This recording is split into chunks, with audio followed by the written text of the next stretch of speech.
I've been turning wrenches for a long time. Long enough to remember when people said the same things about Japanese cars that they're saying about Chinese cars right now. They're cheap junk. They'll never last. Nobody will buy them. I heard that about Toyota in the 1970s. I heard it about Hyundai in the 1990s. And I'm hearing it again today about BYD, Geely, and Chery. And here's the thing. I'm not so sure the people saying it have actually looked under the hood of what's coming, because I have. And what I saw changed how I think about the next 10 years of the American car market. This isn't a video about politics. I don't care about trade wars. I don't care about which politician is saying what about tariffs this week. I care about what's mechanically real, what's financially real, and what it means for anyone buying a vehicle in America in the next 2 to 5 years. That's what we're going to talk about. Let me give you some context first, because most Americans have no idea how far Chinese automotive engineering has come in the last decade. In 2010, Chinese domestic car brands were genuinely bad. I mean that with no disrespect. They were early-stage manufacturers doing what every early-stage manufacturer does, copying existing platforms, cutting costs, learning the hard way. The quality control was inconsistent. The engineering was derivative. If you bought one, you knew what you were getting into. Fast forward to 2024. BYD, which stands for Build Your Dream, I know, bear with me, sold more electric vehicles globally than Tesla. Not almost as many, more. BYD moved 1.76 million battery electric vehicles in 2023. Tesla moved 1.81 million. Those numbers are close enough that depending on the quarter, BYD was actually ahead. Now, I'm not saying BYD makes a better car than Tesla. That's a whole separate conversation. What I'm saying is that a Chinese manufacturer is competing head-to-head with the most valuable car company in the world on volume. That doesn't happen by accident. That doesn't happen with cheap junk. So what are these brands, and which ones are actually coming to America? Let me walk you through the ones that matter. BYD is the big one. They're backed by Warren Buffett. Berkshire Hathaway has held a significant stake in BYD since 2008. They manufacture their own battery cells, their own semiconductors, and their own electric motors. Vertical integration at a scale that makes most Western manufacturers look dependent and fragile by comparison. Their Seal sedan has been compared favorably to the Tesla Model 3 by independent reviewers in markets where both are sold. Their Atto 3 SUV is already the best-selling electric vehicle in Australia, Thailand, and several European markets. They haven't officially launched in the United States yet. The 100% tariff on Chinese-made vehicles announced in 2024 is the primary barrier.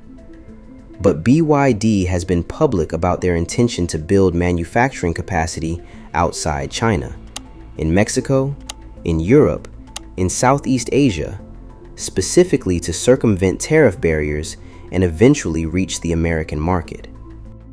Geely is the second name you need to know.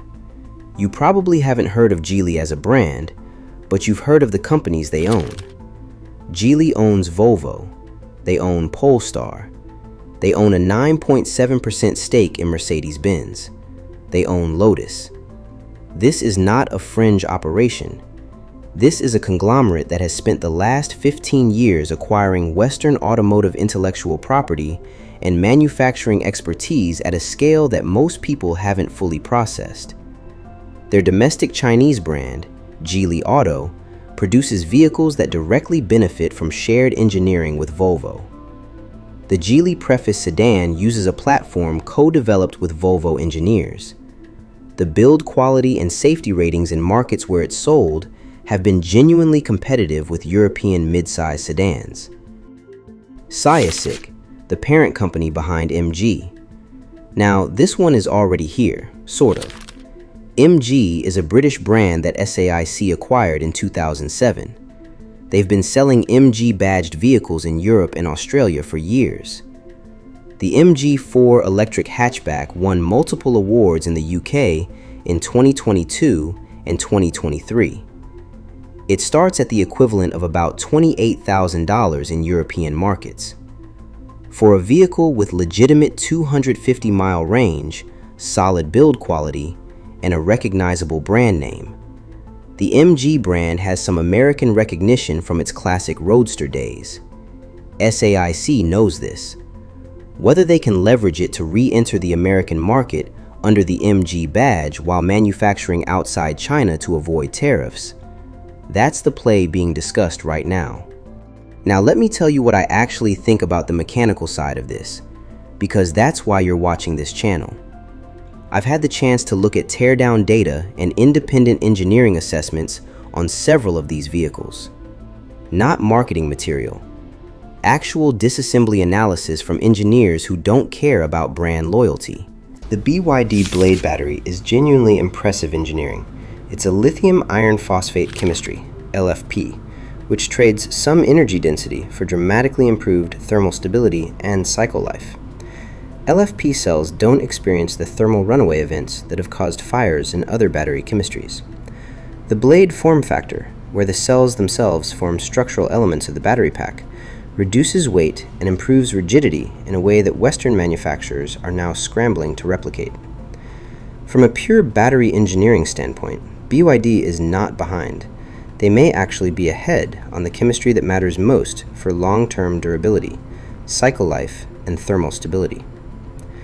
The weaknesses I've seen in the teardown data are in the areas you'd expect from a manufacturer still building global manufacturing experience. Fit and finish tolerances that are slightly less consistent than Toyota or Honda at the same price point. Software integration that has more rough edges than the best Western infotainment systems. Service network that simply doesn't exist in the United States yet, which is a real problem when something goes wrong. That last point is the one I'd focus on if you're thinking about buying one of these in the near term. It's not about whether the car will break, it's about what happens when it does. A BYD dealer network in the US doesn't exist yet.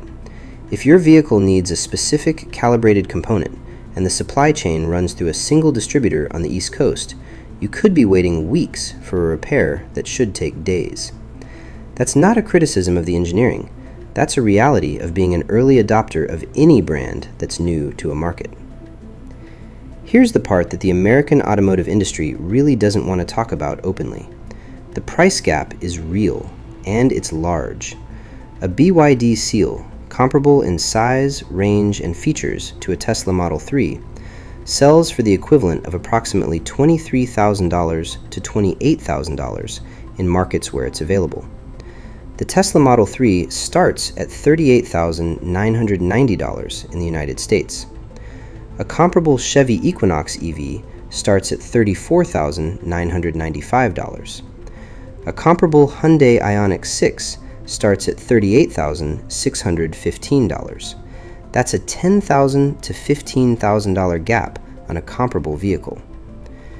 In a market where the average new vehicle transaction price just crossed $48,000 and 107 million Americans are carrying a car payment, that gap matters enormously. The American and European manufacturers know this. The 100% tariff announced in 2024 exists specifically because the moment Chinese vehicles enter the American market at their actual manufacturing cost plus a reasonable margin, they make a significant portion of the American lineup look overpriced. Not slightly overpriced, significantly overpriced. The tariff is not about quality. It's not about safety. American vehicles sold in China face a 15% tariff. Chinese vehicles sold in America face 100%. That asymmetry has one purpose: to price Chinese vehicles out of the American market long enough for domestic manufacturers to close the cost gap. Whether they can close it before BYD and Geely find ways around it through third country manufacturing, that's the race that's happening right now, largely out of public view. So what does this mean for you practically, right now, today? If you're in the market for a vehicle in the next 12 months, Chinese brands are not a realistic option in the United States unless you're willing to import privately and deal with warranty and service challenges that are genuinely difficult. I wouldn't recommend it for most people. If you're thinking about a vehicle purchase in the next 3 to 5 years, this changes significantly. BYD's Mexico manufacturing facility, currently under development, could put tariff-compliant BYD vehicles in American showrooms as early as 2026 or 2027, depending on how trade negotiations evolve.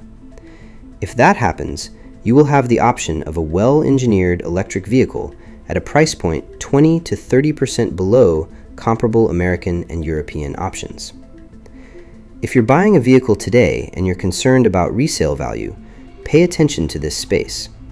The entry of competitively priced Chinese EVs into the American market, whenever it happens, will put downward pressure on the resale values of existing American EVs.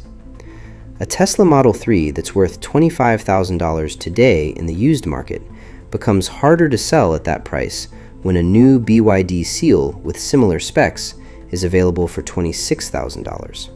That's not speculation, that's what happened to every established market when BYD entered it.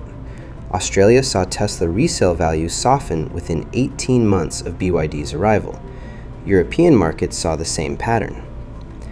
Here's my honest take after looking at all of this. The American automotive industry has been warning about Chinese competition for 15 years. And for 15 years, the conventional wisdom was that Chinese manufacturers couldn't build vehicles good enough to compete globally. That conventional wisdom is no longer accurate. I'm not saying Chinese vehicles are better than American ones across the board. I'm saying the gap has closed to the point where price becomes the deciding factor for a significant portion of buyers. And on price, the Chinese manufacturers have a structural advantage that tariffs can slow but probably cannot permanently eliminate. What I saw under the hood of these vehicles is not what I expected. The battery engineering on the BYD products is legitimately world-class.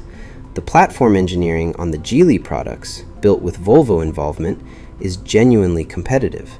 The fit and finish and software are still catching up, but they're moving faster than most Western manufacturers are comfortable acknowledging publicly.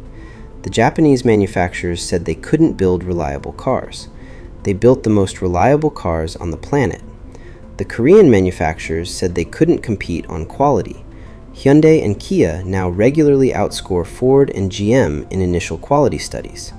I've been wrong about this pattern before. I don't want to be wrong about it again. Drop your current vehicle and what you're thinking about next in the comments. I'm curious how many of you have actually considered a Chinese brand, or would consider one, if the price was right and the service network existed. Next video, I got access to a full independent teardown report on the BYD Seal from an engineering firm that assesses vehicles for fleet buyers. The findings on the battery pack and the structural engineering are not what the American automotive press is reporting. That video is coming soon.